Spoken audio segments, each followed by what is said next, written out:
बिहार जो बुद्ध की धरती, बिहार आंदोलन की धरती, बिहार जहां पल पल में बदलते हैं सियासी आंकड़े और उसी बिहार में फिर शुरू हो रहा शह और मात का खेल। आपको बता दें कि बिहार में सियासत के शतरंज की बिसात बिछी हुई है, जहां पर एक तरफ नीतीश कुमार और तेजस्वी यादव बीजेपी रथ को रोकने के लिए एक हो गए हैं, तो वहीं दूसरी तरफ बीजेपी महागठबंधन में सेंध लगाने की कोशिश कर रही है और साथ ही नए दोस्तों की तलाश भी रही है, ताकि 2024 से पहले बिहार में एनडीए का और विस्तार हो सके।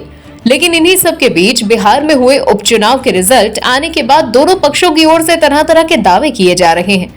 लेकिन इस चुनाव परिणाम ने बीजेपी को बड़ी नसीहत भी दे दी है और साथ ही ये भी बता दिया कि बिहार बीजेपी रथ में अच्छे सारथी की जरूरत है। अगर ऐसा नहीं होता तो बिहार बीजेपी उपचुनाव में अपने सी प्लान को देर से प्रयोग नहीं करती तो लड़ाई बराबरी की खत्म नहीं होती। हालांकि बीजेपी के प्लान सी का सफल होना नीतीश तेजस्वी के लिए खतरे की घंटी भी है। आपको बता दें, मोकामा और गोपालगंज उपचुनाव के पहले आरजेडी के पास 78 तो बीजेपी के पास 76 विधायक थे। दोनों दलों के बीच विधायकों की संख्या का अंतर 2 था। अगर बीजेपी दोनों सीटों पर चुनाव जीत जाती तो उसके विधायकों की संख्या आरजेडी के बराबर हो जाती और दोनों पार्टियां सदस्यों की संख्या में बड़ी पार्टियां हो जाती। हाल ही में हुए उपचुनाव में दोनों पार्टियों को एक एक सीट मिली। बीजेपी ने गोपालगंज तो आरजेडी ने मोकामा में जीत दर्ज की। इस तरह दोनों के बीच अभी भी 2 का ही अंतर है। अगर आपको याद हो तो साल 2020 के चुनाव में आरजेडी 75 विधायकों के साथ सबसे बड़ी पार्टी बनी थी। तब बीजेपी के 74 विधायक बने थे, तो वहीं मार्च 2022 में वीआईपी के 3 विधायक बीजेपी में शामिल हो गए और उसके पास एमएलए की संख्या 77 हो गई, जिससे वो विधानसभा में 1 नंबर की पार्टी बन गई।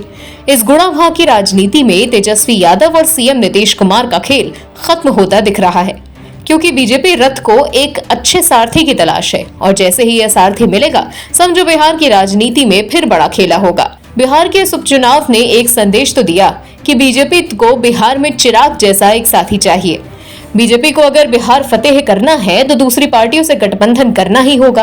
बिहार में फिलहाल 1-2 ही ऐसी पार्टियां हैं जो बीजेपी से तालमेल कर सकती हैं। महागठबंधन में शामिल जेडीयू, आरजेडी, कांग्रेस, हम, माले, सीपीआई और सीपीएम शामिल हैं। ये तमाम पार्टियां बीजेपी के साथ नहीं जाएंगी। ऐसे में बीजेपी के सामने फिलहाल यही विकल्प है कि वो चिराग पासवान की पार्टी एलजेपी-आर को अपने साथ जोड़ लें, क्योंकि उपचुनाव में चिराग पासवान के मैदान में उतरने से बीजेपी को कुछ फायदा जरूर हुआ है। ऐसे में 2024 के लोकसभा चुनाव और फिर 2025 के विधानसभा चुनाव में बीजेपी अगर चिराग को साथ लाकर चुनावी मैदान में उतरती है तो नीतीश और लालू की जोड़ी को मात दी जा सकती है। इसके संकेत उपचुनाव में मिल रहे हैं, क्योंकि 27 साल बाद मोकामा के चुनावी मैदान में उतरी बीजेपी ने 60,000 से ज्यादा वोट हासिल किए। वहीं गोपालगंज में तो आरजेडी और जेडीयू ने मिलकर भी बीजेपी की विजय रथ नहीं रोक सकी। ऐसे में बीजेपी अगर थोड़ी और मेहनत करती है तो उसके लिए बिहार फतेह करना मुश्किल नहीं होगा। Bureau report, OMH news. और भी वीडियोस देखने के लिए चैनल को सब्सक्राइब करें और बेल आइकन को दबाएं।